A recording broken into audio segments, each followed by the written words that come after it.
BJP प्रवक्ता संबित पात्रा आप सांसद संजय सिंह की गिरफ्तारी के बाद इस वक्त एक प्रेस कॉन्फ्रेंस कर रहे हैं, सीधे लिए चलते हैं। इस प्रकार की शराब नीति कहीं नहीं होगी। राजस्व आगे बढ़ेगा, हम माला माल हो जाएंगे। पहली बार पूरे विश्व में ऐसा हुआ कि बोतलें तो ज्यादा बिकी, पैसा कम आया। ऐसा आप बताइए, दुनिया में कहीं आपने सुना है? शराब की बोतल ज्यादा बिके और पैसा और राजस्व कम आए, ऐसा पूरे विश्व में कहीं नहीं होता है। ये पहली बार पूरे विश्व में ऐसा हुआ। बंधुगण, भारतीय जनता पार्टी ने कुछ सवाल बार बार पूछे थे। आज दोबारा ये सवाल शराब नीति को लेकर, संजय सिंह को लेकर, मनीष सिसोदिया को लेकर मैं दोबारा पूछता हूं, क्योंकि संजय सिंह भी गिरफ्तार हुए। आपने पहली बार ऐसा हुआ दिल्ली में, और क्यों किया ऐसे कि कानूनी सलाह के बावजूद आपको एक्साइज डिपार्टमेंट ने कानूनी सलाह दिया था कि आप अपने पुराने शराब नीति को मत बदलिए। उसके बावजूद आपने पुराने शराब नीति को बदला। क्या कारण था आपने बदला? क्या कारण था कि मैन्युफैक्चरर के हाथ में रिटेल देना यह गैर कानूनी है, मगर आपने मैन्युफैक्चरर के हाथ में रिटेल दिया?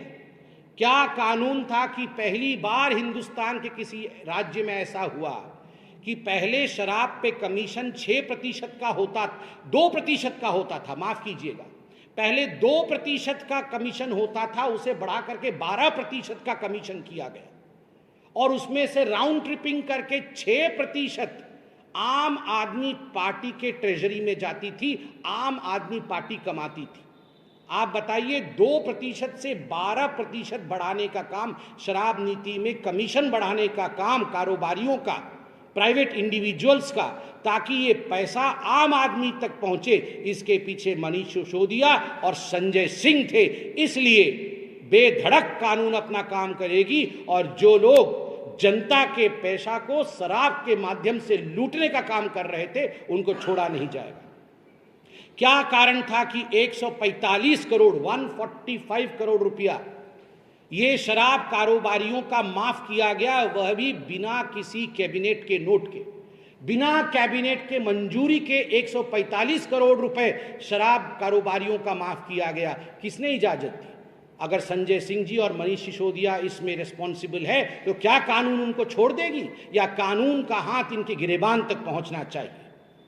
एयरपोर्ट जोन में एयरपोर्ट अथॉरिटी ने शराब के ठेके खोलने को मना कर दिया। उसके बाद 30 करोड़ रुपए एयरपोर्ट जोन के जो लाइसेंस होल्डर थे शराब की दुकानों की, उनको आपने वापस कर दिया, जबकि ये पैसा जब्त होना चाहिए था। ये 30 करोड़ रुपए जनता का आपने वापस क्यों किया अपने मित्रों को? इसका जवाब संजय सिंह दे। संजय सिंह जी से हम यह भी पूछना चाहते हैं कि आप बताइए, आखिर क्या कारण था कि बिना किसी ठीक ठाक तरीके से रिसर्च किए हुए जिस शराब नीति को आप लेकर आए थे, अंततोगत्वा आपको यह शराब नीति वापस लेनी पड़ी? क्यों वापस लेनी पड़ी ये शराब नीति? अगर ये एक्साइज पॉलिसी ठीक थी तो इसे वापस लेनी क्यों पड़ी? आप यहां वहां की बातें करते हैं अरविंद केजरीवाल जी, मगर आप काम की बात कोई नहीं करते। आज आप बताइए, अगर आपने काम की बात की होती, कोर्ट में जाकर आपने सही आंकड़े रखे होते, तो आपके deputy chief minister Manish Sisodia क्या आज तक जेल के अंदर होते? आप बताइए। आप तो कहते हैं कि मैं मनीष सिसोदिया जी को विश्व का सबसे अच्छा शिक्षा मंत्री मानता था, मेरे करीबी मित्र हैं। जब मनीष सिसोदिया जी गिरफ्तार हुए थे तो आप उनके घर चले गए थे, जैसे आज संजय सिंह के घर गए हैं। आप इनके घर चले गए, सब कुछ आपने किया, मगर कोर्ट में आपके पास अगर तथ्य होता तो पेश करते, तो आज सत्येंद्र जैन और मनीष सिसोदिया बाहर होते, बेल पे, कोर्ट के अंदर नहीं होते, कोर्ट के अंदर वीआईपी ट्रीटमेंट नहीं ले रहे होते। जब भी कोई आम आदमी पार्टी से, चाहे राशन कार्ड बनाने के लिए पकड़ा गया हो, चाहे फर्जी डिग्री के लिए पकड़ा गया हो, चाहे भ्रष्टाचार में पकड़ा गया हो, हमेशा उन मंत्रियों के साथ अरविंद केजरीवाल पहले तो खड़े होते हैं, उसके बाद टाइम टाइम फिस हो जाता है, उसके बाद वो एक दिन नजर नहीं आते हैं। संजय सिंह जी के साथ भी यही होने वाला है। संजय सिंह जी के साथ भी यही होने वाला है। औपचारिकता निभा दी, उनके घर पे जाके प्रेस कॉन्फ्रेंस करके अब मुड़ के देखने वाले नहीं है। और याद करिए, कल अरविंद केजरीवाल जी प्रेस कॉन्फ्रेंस में कह रहे थे, पीएम बौखला गए, प्राइम मिनिस्टर डर गए। अरे संजय सिंह जी, ये शेर आया ये हर दिन नहीं चलता है कहानी। जब गुजरात के चुनाव थे, गुजरात के चुनाव के समय मनीष सिसोदिया जी की गिरफ्तारी हुई थी, आप ही ने प्रेस कॉन्फ्रेंस करके कहा था कि मनीष सिसोदिया की गिरफ्तारी हो गई, 6% वोट बढ़ जाएगा, आम आदमी पार्टी जीत जाएगी। आम आदमी पार्टी प्रचंड बहुमत के साथ गुजरात में सरकार बना रही है, इसलिए मोदी जी डर गए हैं। जमानत जब्त हुई आपकी, एक सीट नहीं जीत पाए आप वहां पर। और आज फिर से वही डायलॉग, डर गए, बौखला गए। अरविंद जी, हम डरे नहीं, हम बौखलाते नहीं, हमने कमर कसा है, भ्रष्टाचार को मिटाना है।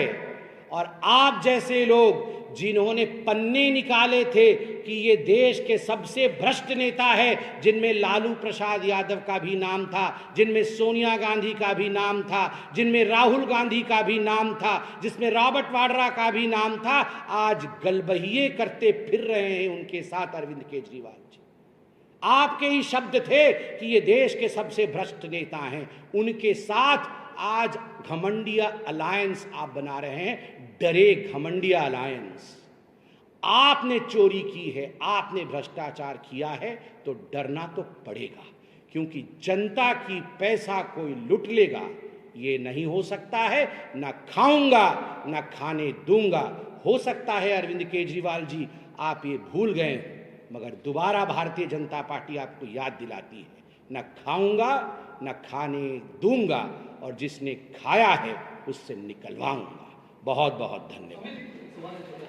सर, आप उड़ीसा से बिलोंग करते हो, आप नेशनल पॉलिटिक्स में उड़ीसा रिप्रेजेंट। इंडिया टीवी हर वक्त हर जगह डाउनलोड करने के लिए सर्च करें India TV news Google play store या ऐप स्टोर पर।